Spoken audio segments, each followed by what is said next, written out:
Hello, నేను missus రావు. రన్యారావు నటి, అంతేకాదు డీజీపీకి కూతురు, కర్ణాటక డీజీపీకి కూతురు. ఈవిడ దుబాయ్ నుంచి బంగారాన్ని స్మగ్లింగ్ చేస్తూ ఎయిర్పోర్ట్లో పట్టుబడ్డారు. తాజాగా ఆ కేసుకు సంబంధించిన వివరాలను తెలుసుకుంటే ఒక స్వామీజీ ఈ మొత్తం వ్యవహారంలో అండదండగా ఉన్నారు, ఆయనే కీ రోల్ పోషించారని చెప్పి తెలుస్తుంది. దుబాయ్లో ఉన్నటువంటి ఆ స్వామీజీకి క్రిప్టో కరెన్సీ, విదేశీ కరెన్సీని అందించేటువంటి ఏజెంట్లు ఉన్నారు.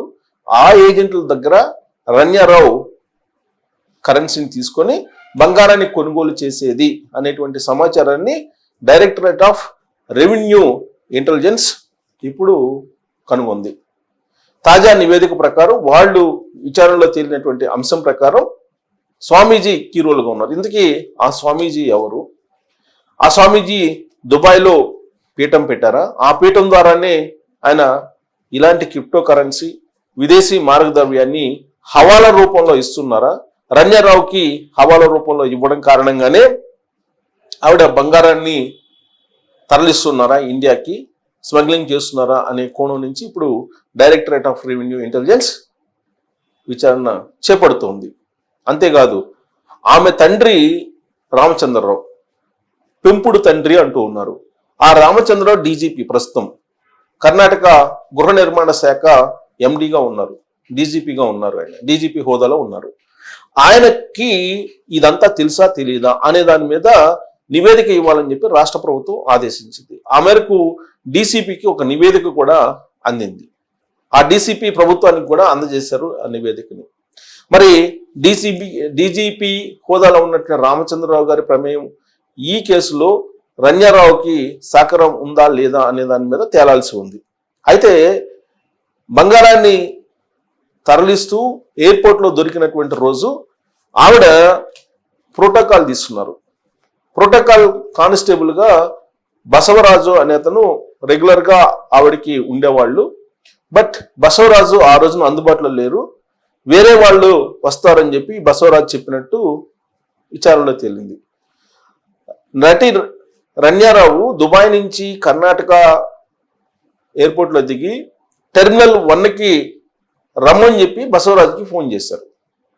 బట్ బసవరాజు నేను లేను మేడం, వేరే వాళ్ళు వస్తారని చెప్పారు. కాదు నువ్వే రావాలి అని చెప్పి పట్టుబట్టారు. కానీ నేను రాలేనని చెప్పేసి వేరే అధికారిని పంపించారని చెప్పేసి బసవరాజు ఇచ్చినటువంటి వాంగ్మూలం. మరి రన్యారావు గతంలో నుంచి అనేక సార్లు దుబాయ్ నుంచి బంగారాన్ని స్మగ్లింగ్ చేశారనడానికి ఇది ఒక ఉదాహరణగా కనిపిస్తుంది. బసవరాజు ప్రోటోకాల్ ఆఫీసర్గా ఉండేవాళ్ళు. జనరల్గా ఏంటంటే ఈ డీజీపీ కుమార్తె కాబట్టి ఆవిడికి అక్కడ ప్రోటోకాల్ ఉంటుంది. ఎయిర్పోర్ట్లో జనరల్గా సామాన్యమైనటువంటి వాళ్ళు ప్రయాణికులు వెళ్తే ఏం జరుగుతుంది, చెక్-ఇన్లో అన్ని చెక్ చేస్తారు ప్రతిదీ. అలాగే లోపలికి టెర్మినల్ దగ్గర పంపించేటప్పుడు బెల్ట్ దగ్గర నుంచి ఆర్నమెంట్స్ దగ్గర నుంచి అన్నీ చెక్ చేసిన తర్వాతనే లోపలికి పంపిస్తారు. ప్రోటోకాల్ ఉన్నటువంటి వాళ్ళు, ప్రోటోకాల్ హోదా ఉన్నటువంటి వాళ్ళకి ఎలాంటి చెక్కింగ్ లేకుండానే వాళ్ళకి చెక్-ఇన్ అవకాశాన్ని ఇస్తారు. వాళ్ళకి ఇలాంటి చెక్కింగ్ తనిఖీలు ఏమీ ఉండవు. తనిఖీలు లేకుండానే నేరుగా ఎయిర్పోర్ట్లోకి వెళ్ళిపోయి ఫ్లైట్ ఎక్కిపోవచ్చు. అలాగే ఫ్లైట్ దిగిన తర్వాత కూడా ఎలాంటి చెక్కింగ్ లేకుండానే ఎయిర్పోర్ట్ నుంచి బయటికి రావచ్చు.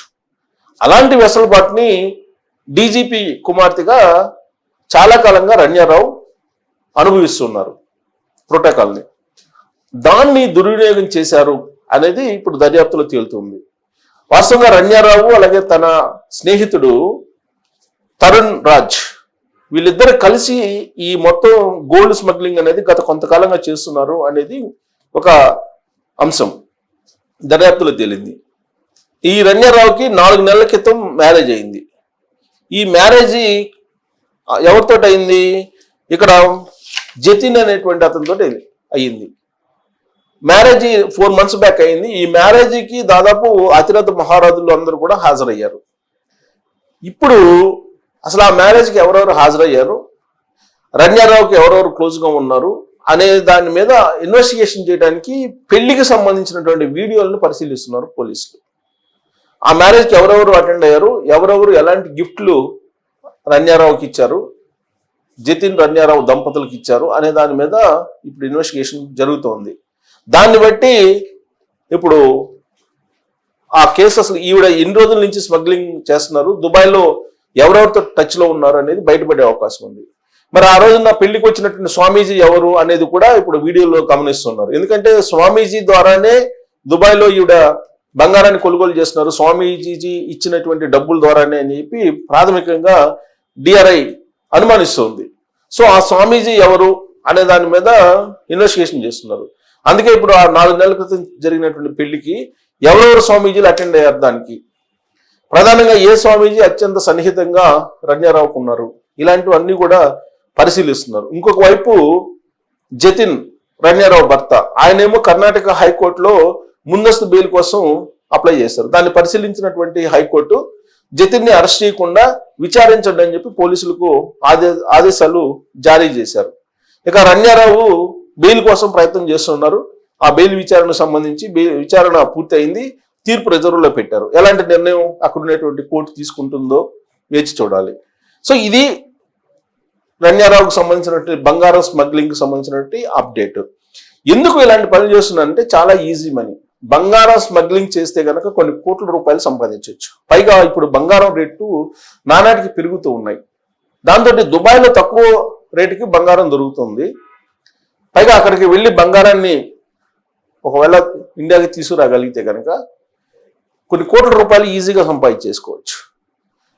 రన్యారావు అసలు ఇండియా నుంచి దుబాయ్కి నెలకి కనీసం ఎన్నిసార్లు వెళ్ళుంటారు అనేది కూడా ఇప్పుడు లెక్కిస్తున్నారు. ఆవిడ నెలకి కనీసం 4-5 సార్లు వెళ్తారు అనేటువంటిది కూడా ఇప్పుడు ఆవిడ పాస్పోర్ట్ ని అబ్జర్వ్ చేస్తే పోలీసులకి తేలినటువంటి అంశం. అయితే అక్కడ ఎవరెవరిని కలుస్తున్నారు, కేవలం బంగారం స్మగ్లింగ్ కోసమే ఈవిడ వెళ్తున్నారా అనేది ఒకటి. అసలు బంగారం స్మగ్లింగ్ ఎలా చేస్తున్నారు, ఈ ఐడియా ఎలా వచ్చింది, ఎలా చేయగలుగుతున్నారు అనే దాని మీద రన్యారావుని విచారించినప్పుడు ఆవిడ చెప్పినటువంటి అంశం ఏంటంటే, యూట్యూబ్ లో చూసి ఎలా గోల్డ్ స్మగ్లింగ్ చేయాలి, స్మగ్లింగ్ చేసి ఎంత ప్రాఫిట్ వస్తుంది అనేది తెలుసుకున్నానని చెప్పి పోలీసు విచారణలో చెప్పారు. అంటే యూట్యూబ్ చూడడం ద్వారానే ఆవిడకి బంగారం స్మగ్లింగ్ మీద అవగాహన వచ్చిందని చెప్పి చెప్తూ ఉన్నారు. గతంలో కూడా మనం అనేక సందర్భాల్లో ఈ నేరాలు జరిగినప్పుడు నిందితులను విచారిస్తే యూట్యూబ్ని చూసి నేర్చుకున్నామని చెప్తున్నారు. ఉదాహరణ మనం తీసుకుంటే హైదరాబాద్ లో ఈ మధ్యకాలంలో తన భార్యని ముక్కలుగా చేసి ఉడకబెట్టి బోన్స్ తర్వాత మాంసాన్ని వేరు చేసేసి భర్త జైల్లో ఉన్నాడు. ఇప్పుడు ఆయన మిలిటరీ. మరి ఇదంతా ఎలా చేశావు అని అంటే ఆయన యూట్యూబ్ లో చూసి నేను ఇదంతా చేశాను అని చెప్పి చెప్తున్నాడు. అంటే భార్యను చంపి పోలీసులు చిక్కకుండా తప్పించుకోవాలనే ప్రయత్నంలో భాగంగా ఇవన్నీ చేశాను యూట్యూబ్ లో చూసి అని చెప్తున్నారు. ఇప్పుడు రన్యారావు కూడా స్మగ్లింగ్ ఎలా చేసావు, బంగారం స్మగ్లింగ్ ఈ ఐడియా ఎలా వచ్చింది అని అంటే యూట్యూబ్ లో చూసి నేను ఇన్స్పైర్ అయ్యానని చెప్పి రన్యారావు చెప్తున్నారు. దీని అంతటికీ స్వామీజీ కారణం కీలకం అని చెప్పి పోలీసులు అనుమానిస్తున్నారు.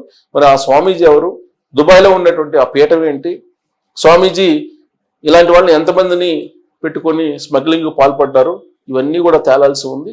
రన్యారావు రూపంలో బంగారం స్మగ్లింగ్ అనేది ఇప్పుడు పెద్ద ఎత్తున చర్చ జరుగుతుంది. స్మగ్లర్స్ ఇలా చేసేవాళ్ళు చాలా మంది ఉన్నారు. లాస్ట్కి ప్రైవేట్ పార్ట్స్ లో పెట్టుకొని స్మగ్లింగ్ చేసేటువంటి వాళ్ళు కూడా చాలా మంది ఉన్నారు. కాకపోతే రన్యారావు ఏంటంటే తనకున్నటువంటి ప్రోటోకాల్ అవకాశాన్ని తీసుకొని, వాళ్ళ తండ్రి డీజీపీ కాబట్టి ఆ ప్రోటోకాల్ ని ఉపయోగించుకొని వితౌట్ చెక్కింగ్, జనరల్ గా కస్టమ్స్ అధికారులు అక్కడ చెక్ చేస్తూ ఉంటారు, ఆ చెక్కింగ్ కూడా లేకుండా స్మగ్లింగ్ ని సజావుగా ఇప్పటివరకు చేశారు. బట్ ఇప్పుడు పట్టుబడ్డారు. మరి ఈ కేసులో స్వామీజీలు మరి ఎవరున్నారు, డేరా బాబా లాంటి వాళ్ళు ఏమైనా ఉన్నారా, లేదంటే స్మగ్లింగ్ బాబాలు ఉన్నారా, ఎవరున్నారు అనేది తేలాల్సి ఉంది. తేల్చేటువంటి పనిలో కర్ణాటక పోలీసులు ఉన్నారు, డిఆర్ఐ కూడా ఉంది, డైరెక్టరేట్ ఆఫ్ రెవెన్యూ ఇంటెలిజెన్స్ అది కూడా ఉంది. మరి వాళ్ళు తేల్చగలరా, తేలుస్తారా, దీని మూలాలన్నింటినీ బయట పెడతారా అనేది మనం వేచి చూడాలి. Thank you.